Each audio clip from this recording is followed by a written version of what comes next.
pwede po sila mag-charge up to 20% a week? Wala po pala tayong batas para dyan? Unfortunately, Your Honor, yes po. Oh my God, so mas grabe pa sa mafia ito. Because sa Yakuza. Wala na tayong magagawa. You guys are the regulator, the SEC. Mr. Chair, we're currently studying it also. Every time you study it, there's a person hanging himself on the roof. Magandang araw sa lahat ng mga nanonood dito nga sa aking channel. So again, ako nga po si Yana. At ngayong araw ay pag-uusapan natin ang isa sa mga mainit na balita mula nga sa Senado. And good news ito para sa ating mga borrowers. So nagkaroon kasi ng Senate hearing kasama nga ang iba pang mga senador at yung mga representative mula sa Securities and Exchange Commission, sa SEC. And ang topic na dito ay ang problema sa mga lending apps at paano dapat itong ma-regulate. Mr. Chair, I'd now like to direct my questions to on the issue on online lending apps. I'm thankful that the BSP is here. Is the SEC here as well? Nandito po yung SEC. Wala po si Chairman Francis Lim. Wala po siya. Okay. Medyo serious kasi to, Mr. Chairman, pagdating sa online lending apps. Kasi magkapatid yan eh, yung sugal tsaka yung utang. Di ba po? So, I was actually surprised to find out that online lending apps were under the jurisdiction of the SEC rather than the BSP. Kasi alam ko po, the BSP is very strict. When you come up with financial institutions or lending institutions, napakaigpit ng BSP. I know because I used to be the chairman of the Cooperatives Committee. And as chairman of the Cooperatives Committee, the cooperative banks that were under your also your supervision, talagang umiiyak sila sa dami ng requirements. Pero gusto ko yun kasi dahil maraming dating mga cooperative bank na mismanage yung pera, yung ginagamit for whatever purpose na hindi dapat sa guidelines ng BSP. So I'm happy that they're under your supervision para mabantayan. Because yung BSP, if I may say, Mr. President, Mr. Chairman, the BSP is probably one of the best run agencies of government. Talagang yung credibility nyo is beyond reproach. At least yung mga tao dyan ay talagang sa tingin ko top-notch no government workers. So, dito naman sa SEC, nagulat ako kung kaya ba nila na ma-monitor itong online lending apps. Kasi lahat po na nakakausap po namin na nagkakaroon po ng gambling addiction, pag naubos na po yung pera nila, mangutang sila. At ang pinakamabilis na pautang, hindi sa bangko. Very difficult mangutang sa bangko. Ang online lending apps. The legal online lending apps, they've actually approached me. There's a few that are legal. And they've given us the difficult requirements also set by them on policing their ranks on how much they can charge on interest, etc. etc. Pero karamihan dito sa mga online lending apps ay yung mga fly-by-night. Registered nga po sa inyo, pero meron talagang humihingi ng a high of 6% per week to a high also of 30% per month na interest rates. Namomonitor ba ng SEC ito? Isa-isa? Or pag na-register na, goodbye Philippines ka na, bahala ka na sa buhay mo? May I ask the SEC, please? Mr. Chair, for the interest rates, as we know, the usury law is actually suspended, so there's no interest rate capping on loans offered by financing and lending companies. The only interest rate ceilings that we have right now is covered by MC3 series of 2022, which implements a BSP circular, limiting the interest rate ceilings for certain loans. Those are usually covered by loans below 10,000 pesos or 4 months. May i-clarify that? Ibig mo sabihin, wala po tayong cap. So, kung meron po kayong lending app or lending app na application, na grant nyo po yan, pwede po sila mag-charge up to 20% a week? Wala po pala tayong batas para dyan? Unfortunately, Your Honor, yes po. Oh my God, so mas grabe pa sa mafia ito. Because sa Yakuza. Loan transactions are actually covered by the civil law. So basically, kung ano po yung pinag-usapan, pinagkasunduhan sa kontrata between the lender and the borrower, yun po yung nasusunod at present. Unfortunately, unfortunately, ang problema dyan, marami sa ating mga kababayan, lalo na yung mga minimum wage earners, hindi po nila naintindihan yung fine print ng kontrata. Kaya nga yung bangko napaka-thorough eh. Yung bangko, maglo-loan ka sa bangko, talagang napakagrabe yung kailangan due diligence na dapat gawin nyo. Sa inyo pala, wala. You act like a bank. These online lending applications, parang bangko yan eh. Tapos pag hindi ka pa makabayad, grabe yung papahiyain ka. And tatanungin ko din sa Privacy Commission yan. And other government agencies, pwede ba gawin yun? Napapahiyain yung tao? Kasi as part of your loan agreement with the lending app, magbibigay ka ng 10 hanggang 20 tao, pati cellphone nila, para magiging witness, not witness, but parang guarantor eh. Pero hindi mo alam eh. Bibigay lang yung pangalan. Let's say, kung mag-apply ka, magbibigay ka ng pangalan. Bigla na lang magte-text kasi may staff ako, ganun. Araw-araw, hindi niya alam, binigay pala ng kaibigan niya yung pangalan at number niya. Araw-araw, tinetext siya, sabihin mo sa kaibigan mo, nakakahiya siya. Ano siya, magnanakaw, hindi nagbabayad ng utang. Ganun, it's a shame campaign. Hindi niyo ba ito napapansin? O wala bang nagre-report sa SEC nito? We have received complaints on that, Mr. Chair. As for interest rates, currently the SEC is studying on the imposition of interest rate ceilings. Yes, because there is jurisprudence on this. The Supreme Court noted in 2024 na 3% per month struck down as unconscionable. Sinabi ng Supreme Court yan, 3% a month. I guess this was maybe complaints from credit card owners. No? So nakalagay na, Supreme Court yan. We can get the exact Supreme Court, I think it's Medel versus CA. Itong 5% a month is voided as excessive and inquisious. And then another one was Castro versus Tan, 3% to 5% rates deemed unconscionable. Courts reduced to legal rates. And then another recent 2024 ruling, 3% a month was struck down as conscionable. Kaya ba ninyo yan na SEC na maglagay na po ng cap para dito?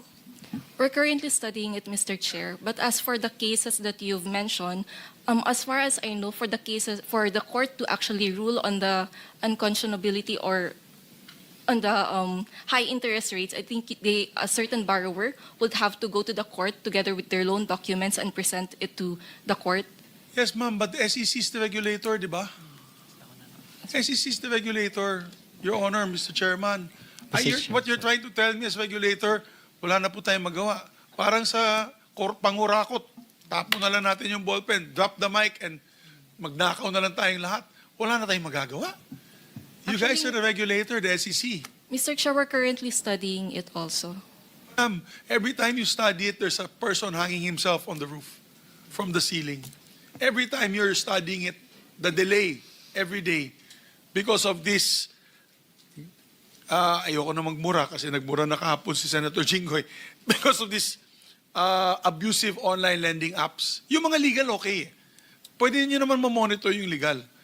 Pero sila na mismo lumapit sa akin yung legal at humingi ng tulong dahil hindi daw ninyo kayang i-regulate yung ibang fly-by-night na operators na nag-apply sa inyo. Maybe you should do a review, an audit dito sa mga kumpanyang ito na binigyan nyo ng permit. Madagdagan ko lang, Majority Leader Migs. Oo nga po, marami yung reklamo sa opisina po namin na pag naningil, sobra-sobra napakabastos papahiyain. Wala ho tayong ways to prevent this. Not only SEC, Central Bank, wala ho ba? It's beyond your control. Yung pag naningil, talagang papahiyain ka. Sasabihin, may kaibigan mo, sinabi, anak ka sa labas, etc. I mean, utang lang po yun. Utang na 2,000 piso, pinapahiya. Wala ho tayong mga regulation, I mean, and harassment to stop these people, this company. Iasa lang ho natin na sa cyberbullying. Dapat po, tanggalan ho na lisensya yung mga lending institutions na ganun. Di po ba? Dapat may mga ganun. Central Bank, SEC. Ano ho? Mr. Chair, the universe of lending companies online and otherwise may be divided into two, those supervised by the BSP, and those supervised by the SEC. So for those supervised by the BSP, we have a circular regulating the market conduct or the practices of the lending companies in terms of collection and customer engagement. So hindi ho namin pinapayagan yung mga ganong methods that harass the borrowers, no? So meron naman ho silang recourse pag hindi makabayad, but not to resort to those kind of market conduct, Mr. Chair.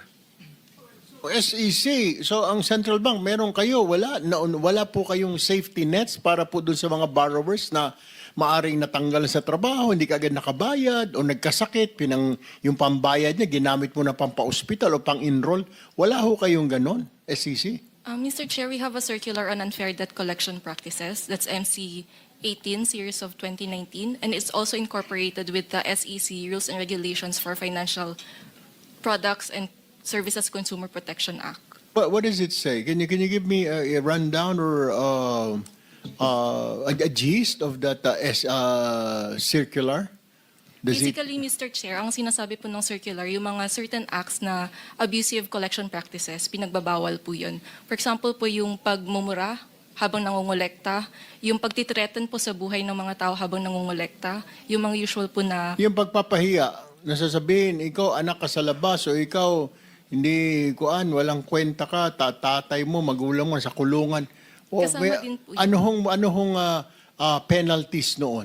Ang penalties po, Mr. Chair, is that we can actually impose monetary penalty or also revoke their certificates of registration and also their certificates of authority to operate as a lending or financing company. Mr. Chairman, tatanong ko lang, meron na ba kayo naparusahan? Meron na At po. ilan? Please give to the committee baka isa lang, dalawa, sa dami pong, may we know lang how many are registered with you, online lending apps po? For online lending apps, there are around 108 financing and lending companies that have a total of 168 online lending platforms. 168 online lending platforms. Please submit to us the list of these online lending platforms, yung mga, at saka yung mga, sino ba mga may-ari nitong mga online lending platforms na ito. Kasi, ang nangyayari po, parang loan shark ang dating eh. Yung tipo, kung hindi ka magbabayad, bubugbugin ka pag makita ka namin. Di ba? Parang ganun ang dating eh. I would say, Mr. Chairman, if we pass a legislation, if we're going to really, bottom line, kung hindi po mababan at ang gusto po ng gobyerno ay highly regulated, ayaw naman po natin ma-veto ito. At pag naging highly regulated po siya, I would suggest that let's give it to the BSP. Let's transfer the responsibility of that from the SEC. Kasi yung SEC, hindi nga na, with due respect, medyo mahirapan nga yung SEC para mag-clean up ng corporations with illicit trade. Diba? That's where we go to get our details when we have investigations on illicit trade. Hirap na hirap din silang ma-regulate yun. So maybe what we should do is let SEC, Securities and Exchange Commission, concentrate on corporations and let's give the lending what you call this, the lending, yung lending regulator to the BSP kasi sila talagang expert tsaka mabilis gumalaw ang BSP. I know because I think the BSP monitors PayMaya and GCash, di ba? So mas maganda yun. Ang ginagawa nila sa GCash at PayMaya na may highly regulated, they can make also bantay itong mga online lending apps, Mr. Chairman. I would suggest that in our committee report that the BSP take over. Kasi this has nothing to do with gambling, but although we're going to come up with legislation for gambling, isama na natin in the same bill yung online lending apps para may pasok din natin po yung issue na ito. Makasingit lang, Senator Mix. Meron ho ba kayo? Do you have a hotline for where customers, where consumers can report yung abusive behavior ng mga lending companies? Meron po ba kayo, SEC? Yes, Mr. Chair, nakapost din po sa website. Nakapost sa website nila kung saan sila pwedeng tumawag. Yes po, may sarili pong iMessage portal for complaints po against financing and lending companies. And gaano ka bilis ninyo na-actionan? For example, somebody will call your office or will complain through email na hinaharas na siya at na pinapahiya siya, how quick do you react? If by call po, parang ASAP po. Kapag by email po, usually within 2 days po na-actionan po kaagad. All right. What about central bank? How do you react, or how quick do you take action? That's immediate, Your Honor, because we have an online bot we call BSP Online Buddy. So apart from coursing your complaints through the usual channels, email, call, there's that bot that users can use to log their complaints, and that immediately gets to our server. And the action that we take is to acknowledge it, and also to direct the concerned financial institution to respond. And we monitor there's a certain number of days they're allowed to respond. And if the response is not satisfactory to the customer, then they can raise that for the next level, which is a mediation. And hopefully ma-resolve na doon. Otherwise, the customer can choose to elevate it to adjudication, and there the BSP decides who's right or wrong. Last 2 questions na po, Chairman. Dito sa Know Your Customer policy of lending apps, I was informed that government-issued identification cards are processed by artificial intelligence. 5 to 10 minutes lang ang approval. 5 to 10 minutes lang ang approval daw nitong online lending apps. Parang kaya napaka-accessible nito at maraming na hindi nakakaisip dun sa mga fine print, ika nga, sa nilalagay. Baka hindi pa nga nila alam gano'ng kataas ang interest rates na babayaran nila. Hindi lang buwan-buwan, linggo-linggo. And so I want to ask, there was about 86 in June 25, it was reported that 86 victims filed complaints with the PAOK on intensifying its crackdown on abusive online lending platforms. Meron na bang, according to the PAOCC, which is the Presidential Anti-Organized Crime Commission, it's handling about 150 similar complaints. And it expects the number to rise, rather, as more victims come forward.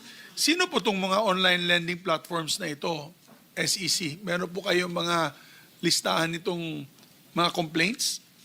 Or listahan ng mga kinomplain ng mga biktimang ito? We will just submit it to this committee, Mr. Chair. Yeah, because are you aware? Are you working with the PA at the PAOK, or hindi nyo alam ito? Nalaman nyo lang na yun? We're actually coordinating with the PAOK, but when we take a look at initial evaluation of the complaints, we can see that one borrower will complain about several of financing and lending institutions. So mahirap pong i-reconciliate kung sino po talaga yung nirereklamo nila. So But with these kailangan po ng complaints, additional- meron ba kayong tinitake down na online lending platform? May mga na-take down na po kami. Kailangan ko din yung listahan na malaman namin kung ilan, kung epektibo ba yung inyong regulatory, as a regulatory body, kanyang regulation. Please Okay. submit to the committee We will include as that, soon as Mr. Chair. possible. My last question, Mr. Chairman, is that the BSP limits or puts a cap, or not limits, or rather puts a minimum amount of capitalization for banks and financial institutions. For example, yung cooperative bank is between 10 million to 200 million. Yung thrift bank po is minimum capital requirement is 200 million to 2 billion. Kung bumaba yun sa capitalization requirement, they fine, di ba? Heavy penalty, you close the bank. You close the financial institution. Pero apparently, dito po sa lending corporations, minimum paid-in requirement lang, Mr. Chairman, is 1 million pesos. So, does the 1 million peso minimum requirement apply to lending companies? Is that your regulation? Okay lang yung 1 million paid up capital? Actually, Mr. Chair, for the Lending Company Regulation Act, 2007 pa po siya na-issue, and for the Financing Company Act, 1998 pa po. So currently, the SEC is studying to revise this special laws governing financing and lending companies. So, you agree that we need to update that law? Yes, Mr. Chair. Okay. So, it's also high time, Mr. Chairman, that we increase the minimum capital requirement provided under that Republic Act 9474. Matagal na pala, 2007. So yun lang, Mr. Chairman, and I'd like to thank the good chair for taking this up. I hope that they can submit all the details and the data we requested from Paymaya, GCash.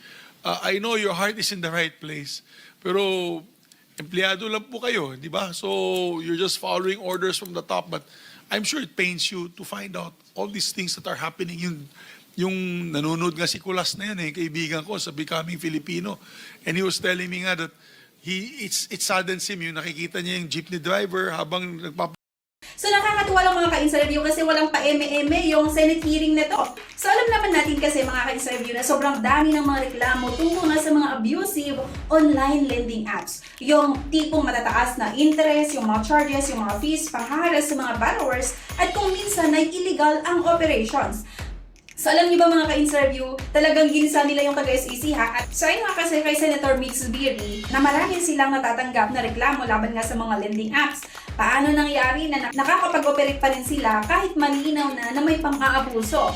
At sabi naman itong SEC representative na nagawa na po natin ang hakbang para i-regulate sila. Diba? Pero inaamin po namin kung ang powers ng SEC para tuluyang masampulan ng kaso ang iba sa kanila. Kaya isa sa panukala ay lipat ang pangangasiwa nga sa Bangko Sentral ng Pilipinas. At para mas madutukan, sabi nga ng other senators, kung ganon, ibig sabihin lang ng taon na kayong nakaka-receive ng complaints pero hanggang ngayon, andyan pa rin sila. So, wala ba talagang concrete action? Diba? Ayun yung isa sa mga tanong doon. So, dito, makikita natin mga ka-interview na talagang pinupunto ng mga senador na matagal ng issue ito, yung pang-aabuso ng iba't ibang mga loan apps at matataas na charges, pero parang mabagal yung response. At kung SEC mismo nagsasabi na limitado ang powers nila, ibig sabihin kulang talaga sila sa enforcement capacity. At pagdating nga sa bracket nga or yung mga charges, yung interest, hindi rin sila nagbigay ng saktong rate, diba? So, ang importante dito mga ka-interview ha, na-recognize ng Senado na kailangan ng baguhin ang sistema ng regulation. Kaya kung mapupunta sa BSP ang pangangasiwa, mas magiging mahigpit ang monitoring. So, remember mga ka-interview, BSP ang may control sa mga bangko. Kung mapapansin nyo sa Senate hearing nga mga ka-interview, paulit-ulit na lumalabas yung issue ng data privacy violations kasi yung ibang lending apps nga ay kinukuha ang contacts at ginagamit ito para manakot. Ay masasabi kong maganda na may political will na ang Senado na i-tackle itong issue. Hindi na ito simpleng reklamo lang sa social media, level na ito ng national policy. So ang positive side naman is that clear na gusto ng mga senador ng mas magiging accountable ang lending apps. Nakikita nila ang kahinaan ng SEC, diba? At nagpo-propose na agad ng mga konkretong solusyon. Pinapakinggan ang side ng publiko na apektado. Medyo defensive din ang dating ng SEC ha. Hindi nila naipakita kung paano nila na urgent na tinutugunan ang problema. Walang masyadong binanggit tungkol sa penalties o actual na protection para sa mga biktima. So kung ikaw ang ordinaryong borrower, ang immediate concern natin dito is that paano mapoprotektahan ngayon? Paano mapoprotektahan ang rights natin? Hindi bukas, hindi next year, kundi ngayon sana mismo kasi marami na nga yung mga borrowers na talagang grabing stress ang inabot at may mga nagpakamatay pa nga kung mapapansin niyo yung sabi nga ni Senator Abusive. So ano ang takeaways natin mula sa Senate hearing na ito? Una, malinaw na ang issue ng lending apps ay seryoso at kailangan ng agarang aksyon. Number 2 nga, hindi na pwedeng magpatuloy yung harassment at sobra-sobrang interest rate, yung mga processing fees at charges ng mga loan app dito at syempre yung mga pangharas nila. Ang pangalawa, kailangan ng mas malakas na regulatory body at panghuli, reminder sa ating lahat, diba kaka-interview, kahit anong financial app ang gamitin, laging mag-ingat, basahin natin lagi yung terms and conditions, huwag tayong basta-basta magbigay ng access sa personal contacts. At syempre, piliin lang ang legitimate or yung mga legit na pautangan online at registered na institutions. So again mga ka-interview, ako nga si Yana at sana nakatulong ang breakdown at review na ito para mas maintindihan ninyo ang Senate hearing tungkol sa lending apps at sana mas lumakas ang loob yung mga ka-interview. Kaya kung may thoughts kayo dito, i-comment nyo na lang sa baba mga ka-interview ha, and please don't forget nga to like, i-share nyo nga at mag-subscribe para maging updated kayo sa mga susunod na videos natin. Again, kita-kits tayo sa next video. Bye!